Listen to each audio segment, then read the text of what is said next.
Hey Jackie, I told you I'd make a video for you, so I'm going to try to do that. So this is the inside of my 101 class, and over here you can see the My Writing Lab tab, and then I also have this My Writing Lab Educator links. So this is of course what the students will see. So there's the toolkit, the learning path in the book, and then tutor services.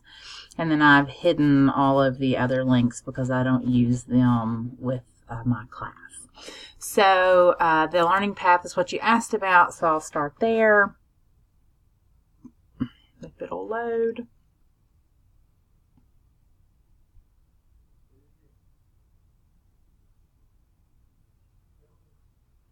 Okay, so here are the modules that I have selected for the students. There are more. I'll show you how to get to those in a moment.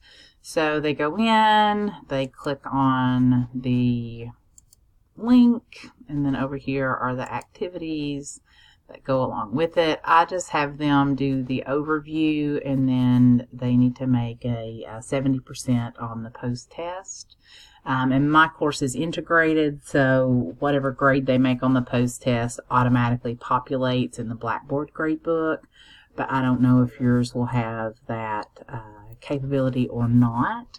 So, but that's just where my learning path is. So I assume yours will be in a similar place. Under the writing educator links, this is where you'll go in to make all of your changes and things. Pardon me. So in the gradebook, you can go in and you can see all your students. You won't have any students until they log into Blackboard for the first time, is my understanding. And then after they log into Blackboard, they'll populate in here as well.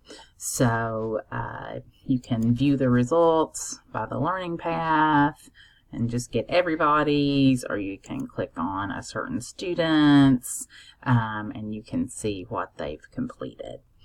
So other things that you will definitely want to do if you want the students to do the learning path, you can have them do that, and what they'll do is they'll take a comprehensive pretest, and then my writing lab will assign them things they need to work on.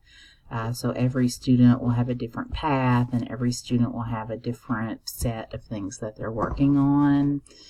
So you can absolutely do it that way, or you can select what you think they most need to work on. I do it that way because I just think it's easier to know how to give a grade. But if you have a wonderful way of giving them a grade based on the learning path, go for it. That sounds awesome. So you can do the settings, availability, access, coverage is probably the most helpful thing on this page. So when you go into coverage, you see all of the potential modules listed here. So, and you can break each one out, and so you can see I only have them do a few of the topics in the basic grammar module, and the same with sentence skills. So I only have them do some of the things. I just found that early on I had them do the entire modules, and it just really seemed overwhelming with all the papers and things that they're trying to do as well. So, so if you can pick and choose here for that. One thing I did, let's see if it's in this screen or if it's in a different one. Yeah, so it even breaks it down here, but that's not what I was looking for. Under Manage Learning Path, I think. So here you can go in and you can set the mastery score. You can make it whatever you want if you're assessing via mastery. Here you can go in and you can have them take the content area assessments in order to be able to even start on the modules. I have those as optional, but you can set them however you prefer.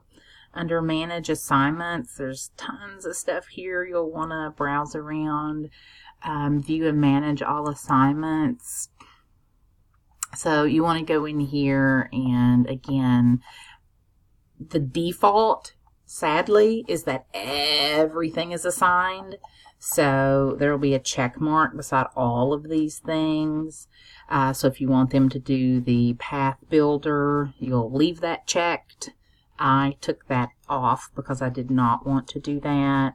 So you just go over here. So for example, I have the overview assigned. If I wanted to unassign it, I'd just do unassign, and then I'd click go, and it would unassign it. But I'm going to keep that.